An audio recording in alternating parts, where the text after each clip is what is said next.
Hello, everyone, and welcome. I'm so glad that you've taken time to join me today. Today's session is all about helping you understand the Wisconsin Idea Principal Preparation Program, not only what it is, and we'll touch on that a little bit, but also what we're looking for and how to put together a strong application. So thank you for being here. To start, I am Tina Salzman. I'm a clinical professor in the Department of Educational Leadership and Policy Analysis here at UW-Madison in the School of Education, and I serve as the director of our principal preparation programs.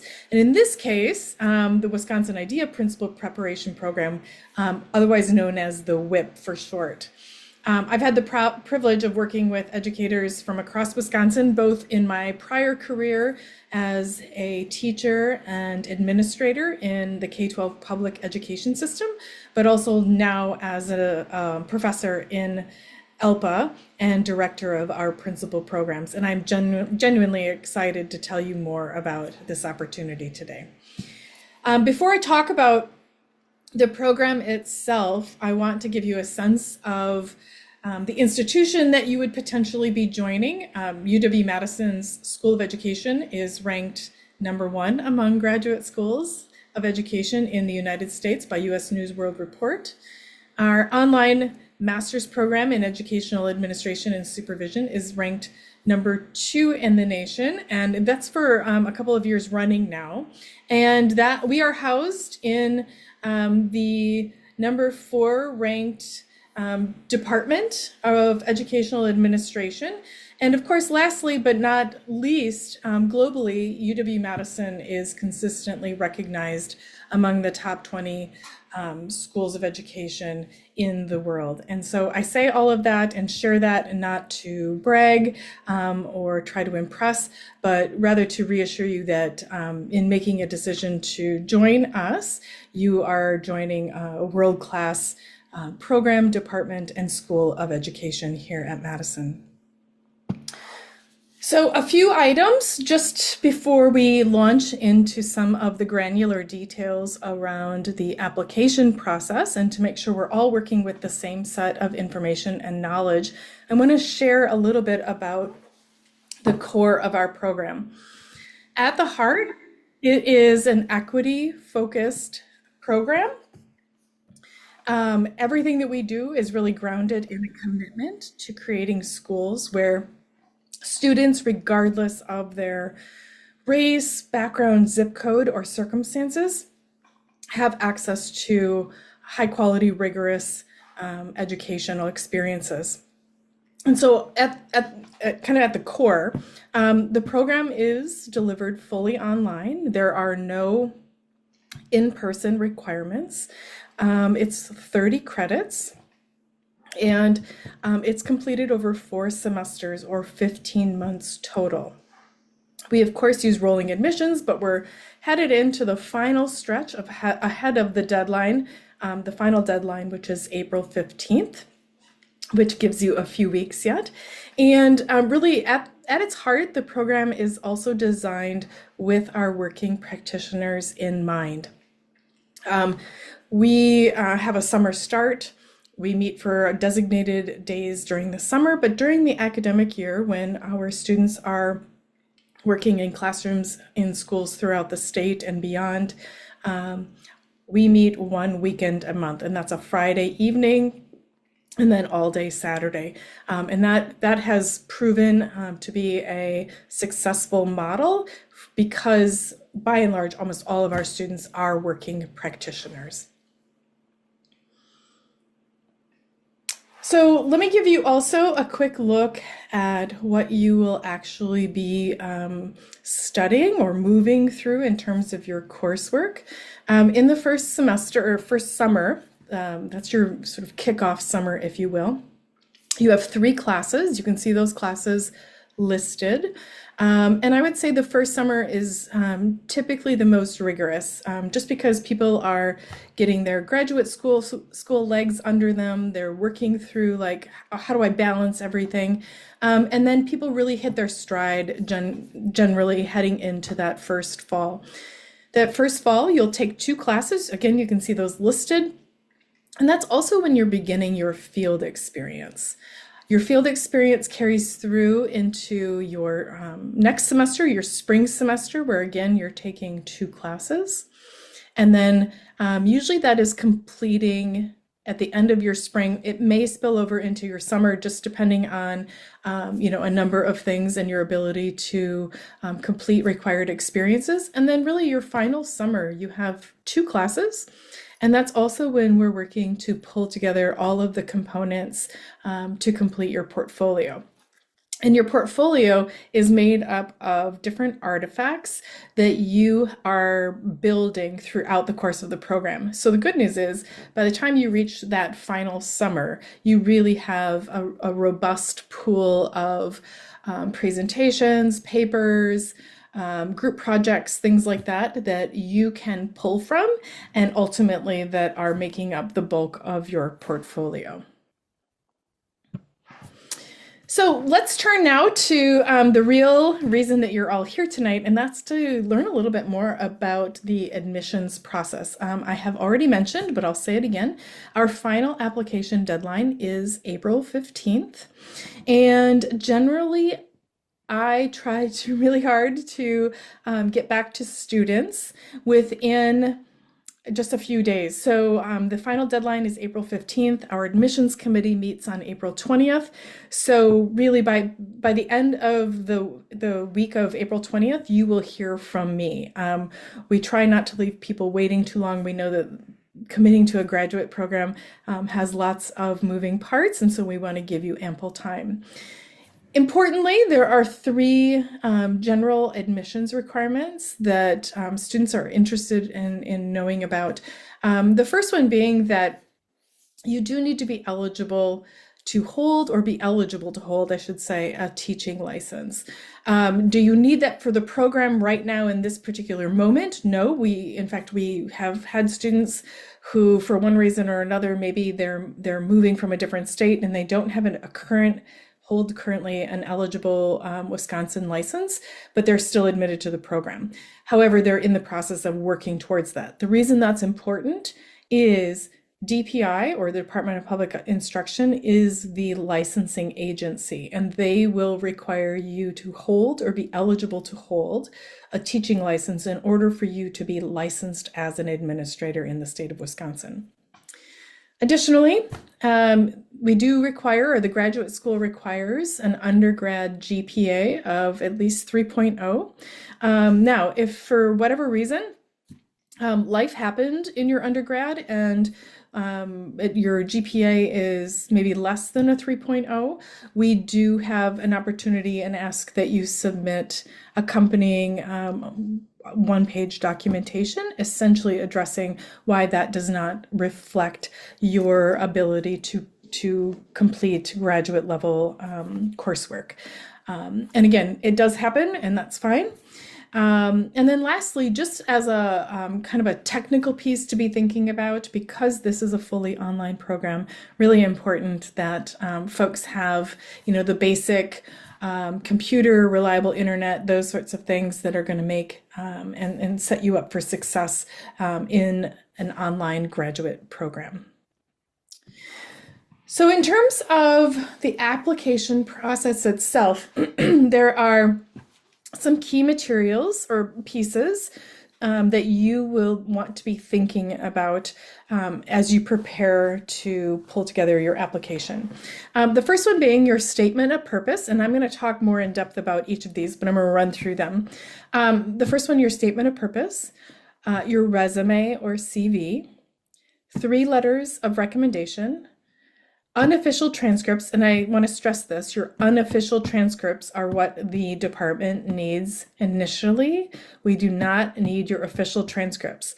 If you are recommended for admission, the graduate school will email you, and that is when you will need to submit your official transcripts. And then the last one is just a friendly note. We do not require any test like the GRE. There is an online application. I have a link that I'll share with you at the end. And there is an application fee. You'll upload your transcripts, and then of course you can submit your application prior to receiving your letters of recommendation. And I'm going to talk more about this next. So let's start with the statement of purpose. So this is really, I liken it to the core of your application, because it really helps the application, or rather the admissions committee, get to know you. It's a chance for you to tell us who you are as an educator, as a current teacher leader, or maybe you're in a leadership position, but also as in terms of who you aspire to be as a future building level or district level leader. The limit is no more than 2 pages. And there are some key things that you may choose to focus your statement on. First, you can describe evidence in your educational practice of your commitment to addressing equity and social justice issues, as a desire to lead, focusing on eliminating inequities. You can describe evidence of your instructional excellence with a range of diverse learners. Describe evidence of leadership excellence. Describe anything else that you would like us to know. And I think any combination. So some students or some applicants decide that they want to focus in on a specific bullet point listed here. You might want to just talk about the evidence of instructional excellence in your role with a diverse range of learners. That's great. Help us get to know who you are, your thinking, your philosophy behind that, right? And the work that you've done. Others may choose to hone in on 2 things. Others want to address all 4 of the bullet points. It's really up to you. I think the piece that I would say, as someone who reads all of these, is keep in mind this is a writing sample. Right? So this was you demonstrating your ability to construct clear, concise prose that talks about, in very meaningful ways, the work that you are doing, or ultimately your response to these questions. It's also an opportunity for us to understand, the work that you are currently doing, and where you are on the spectrum of thinking about yourself as an aspiring leader, but also a leader who is an aspiring leader for social justice and creating more socially just schools. So really, there's a number of ways to structure this. I don't think there's any right or wrong, just so long as you really spend some time helping us to get an understanding of who you are. Okay. Next up, I mentioned your resume or CV. So your resume should include relevant work, of course, volunteer experience, include any educational experience from formal institutions, right? Degrees, GPAs, etc. And really, again, this is sort of the background, right? So that we can really understand the trajectory of your career, and also where you have been, and maybe, see over time how your work has evolved. Letters of recommendation. This is an important one. You do need 3 letters of recommendation from people who can speak to your academic and professional competence. And in doing this, I would encourage you to think about people who know your work well, specifically people who are in supervisory types of roles. It is certainly appropriate to ask a peer. I would just strongly encourage you to not have all 3 letters come from peers, however. They can, but I do think it speaks well when somebody who may be a principal, an assistant principal, sometimes people who have working relationships with their superintendents will submit letters, but really thinking about who are people who I have worked with and have more of a supervisory type of relationship with them. Who are those folks that can potentially contribute a letter of recommendation and speak to, my leadership potential and ability to complete rigorous academic work. Friendly note then about those letters of reference. You can complete your application and the system will automatically send emails to the people that you identify for those letters of recommendation. So you don't have to wait for those to come in. You don't have to handle those letters in any way, shape, or form. The people that you ask, you'll insert their email address or record their email address, and they'll receive links that allow them to actually go through, complete a recommendation, as well as upload a letter. So just to give you an idea, here's a quick look at the process, right? This is what you would see if you were in the application portal, and you can see exactly what someone completing a letter of recommendation for you would see. So they have their information and then you're able to fill this out, and then you'll hit send to recommender and they will receive the prompt on their end.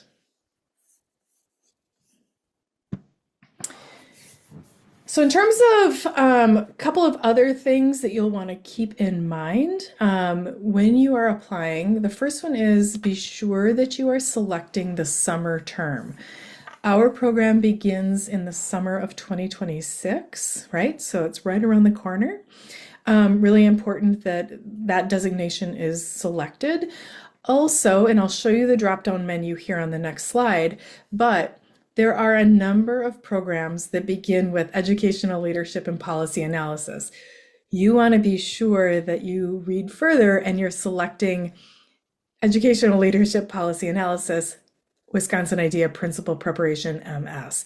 Really important. Otherwise, there's other logistics that we have to do to make sure that that program gets corrected and you don't end up in the PhD program prematurely. This is also where you'll upload your statement of purpose. Again, you're not mailing any hard copies. Everything is going to be done electronically. Your CV, everything like that is uploaded here. And yeah, I mean, really, if it's a commitment, right, to get through the application process. So if you need to stop or pause along the way, you are able to do that. So I want to give you a quick look at what I was referring to in terms of selecting the correct program. As you can see, again, this would be in your graduate portal if you were working your way through the application process. In selecting the program, again, you can see we have a number of educational leadership programs. You want to be very mindful about selecting Wisconsin IDEA Preparation Program. And once you've done that and really worked through all of the steps that the application walks you through, a couple of the final pieces are the graduate school does have an application fee of $75. I would also point out that you can pay for your application fee a variety of ways, but we also have a limited number of application fee grants.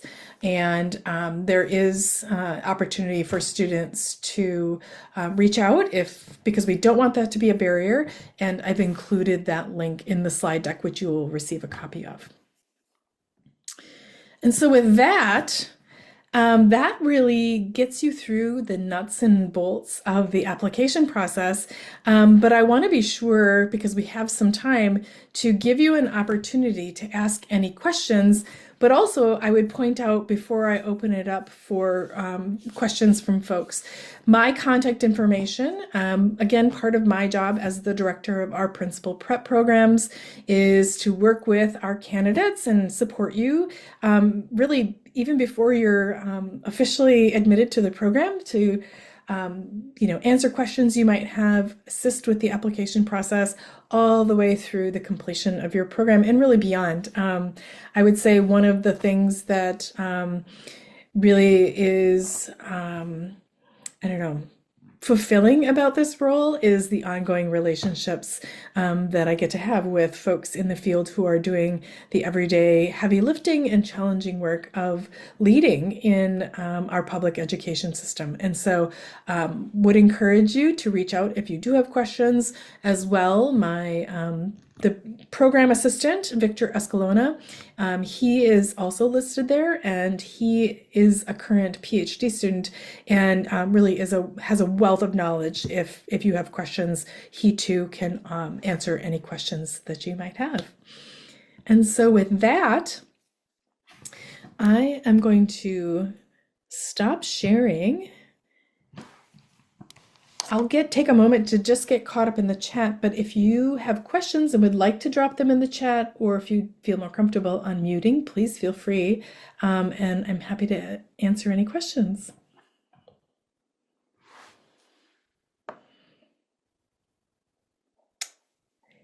Amy, I see the question about getting a copy of the slides. You will receive a recording of this, so all of that information will be there. Otherwise, I'll grab the link for you, and I will drop that in the chat for you.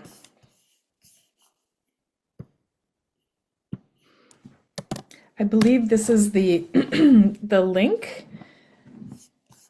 You can correct me if I'm wrong on that.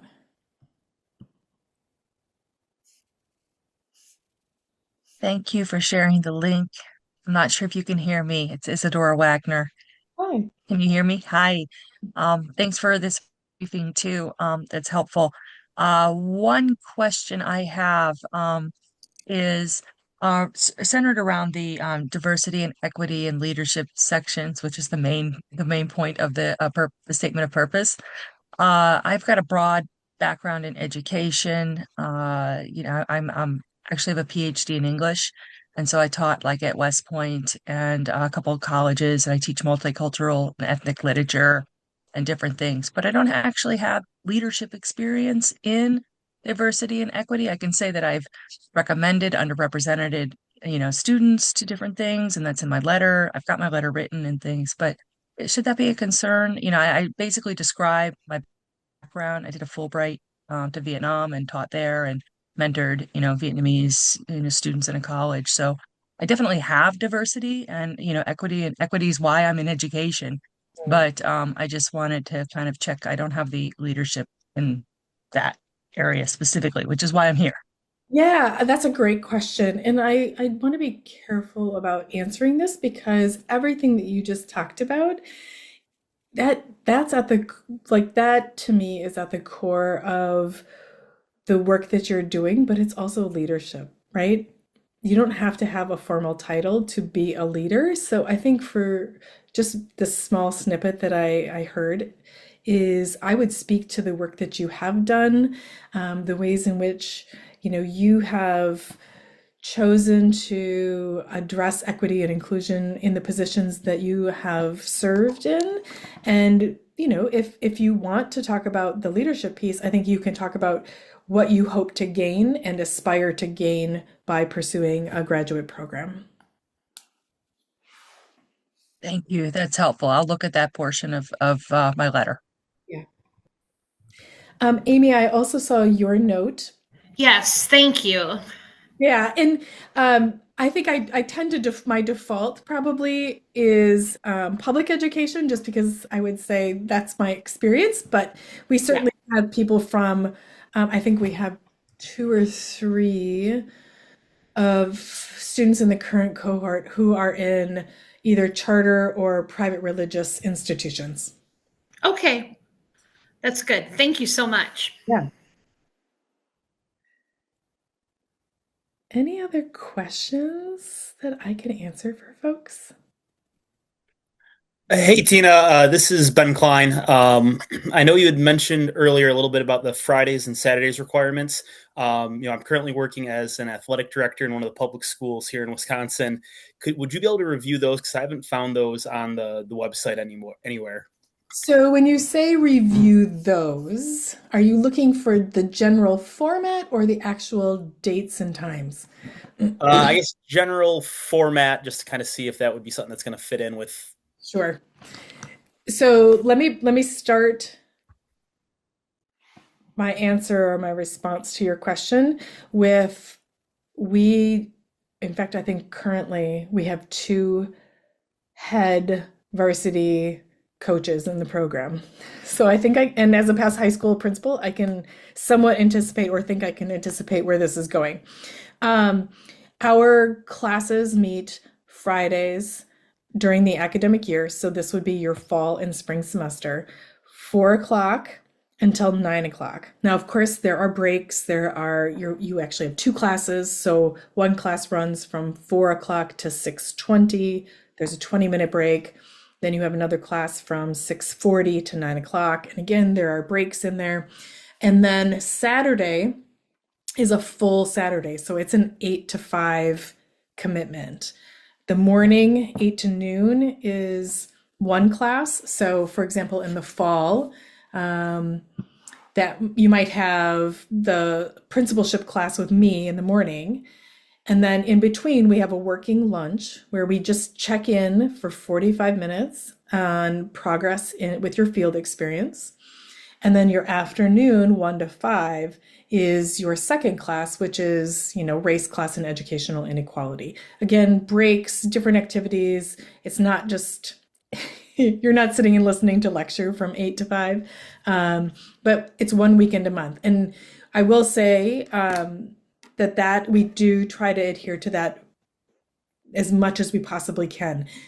5 weekends in a semester, that's, one absence is considerable. Does it happen? It does.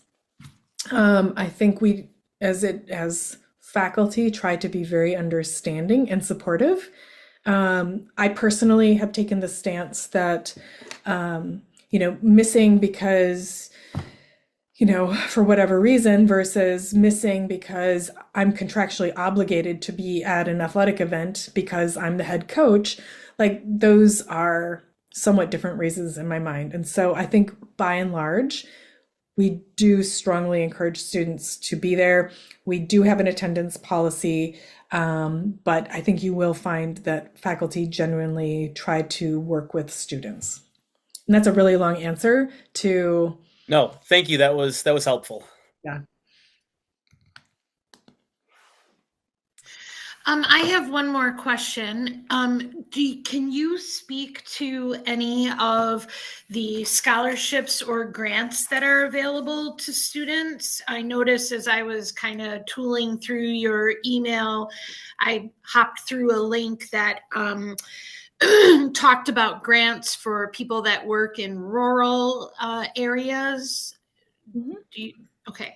Yeah, so I'm dropping in the chat a link to our program page, and along the top there's a ribbon, and you can see the third item over, we have scholarships. So the one that you're referring to that specifically targets rural educators is the Barbara and Glenn Thompson Graduate Award. That is in the amount of $8,000.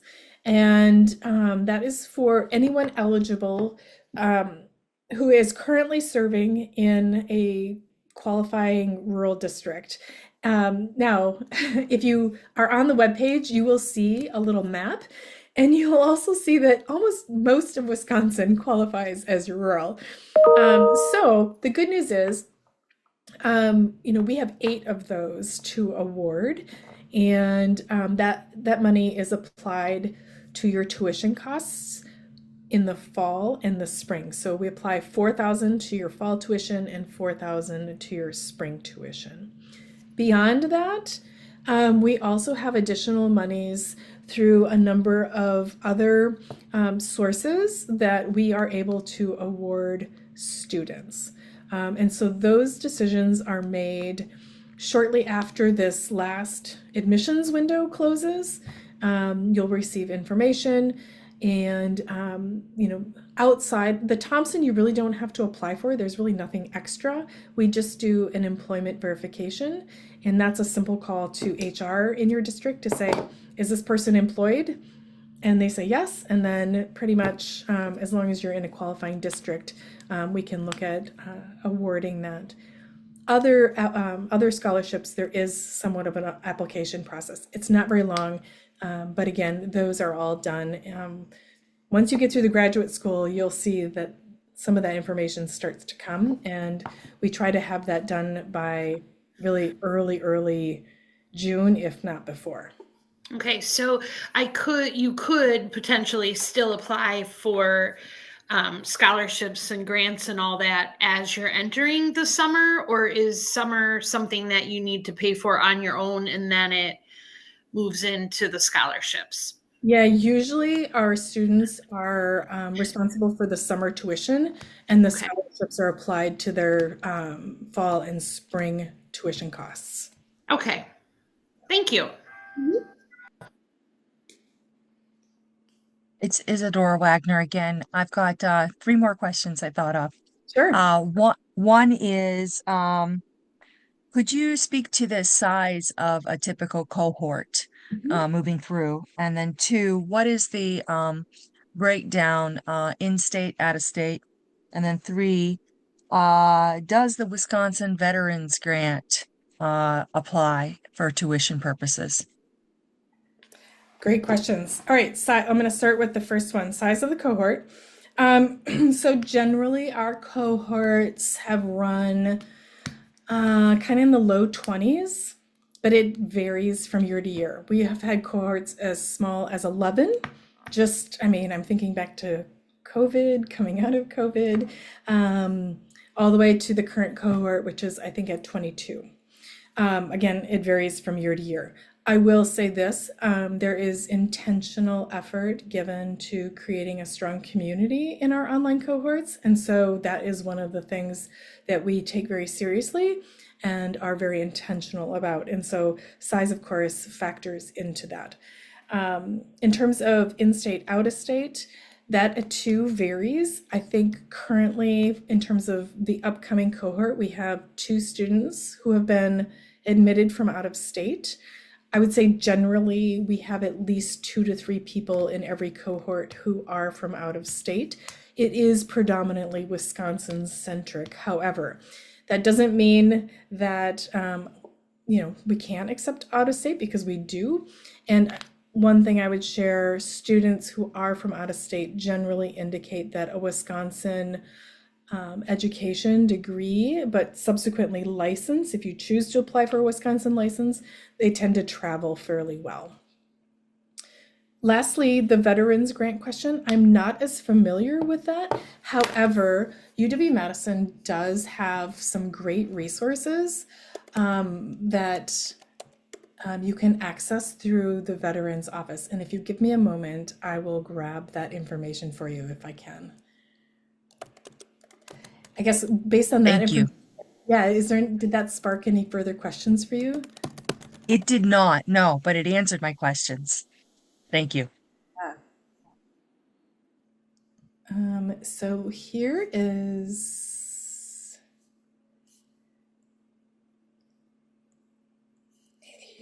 I think this is the correct one. If it's not, and you end up looking through that later on and you discover that it doesn't have all of the information, let me know and I will do my best to guide you to the right resource. Thanks. I'll look at it. Yeah.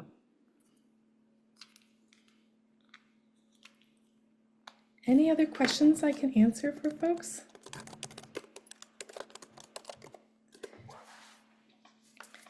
I've also dropped in the chat, if on your evening tonight after you're signed off or sometime in the coming days, you think, oh, I should have asked, feel free to email me. I am more than happy to connect with you or answer questions via email. I'm happy to set up a virtual meeting if that works better for you along the way, and certainly look forward to seeing hopefully your materials come through in the coming days as we head into our final round of applications. So if there are no further questions, I want to thank you all. I will hang on if people do have personal questions that they would like to ask, but otherwise, thank you all for joining me tonight. Thank you. Thank you. Thank you. Yeah, welcome, Ben. Thank you again. I just looked briefly. It does look like they accept the Wisconsin Veterans Grant, which is hugely helpful for me. Thank you. You'll be seeing my application very soon. I look forward to it. Thanks.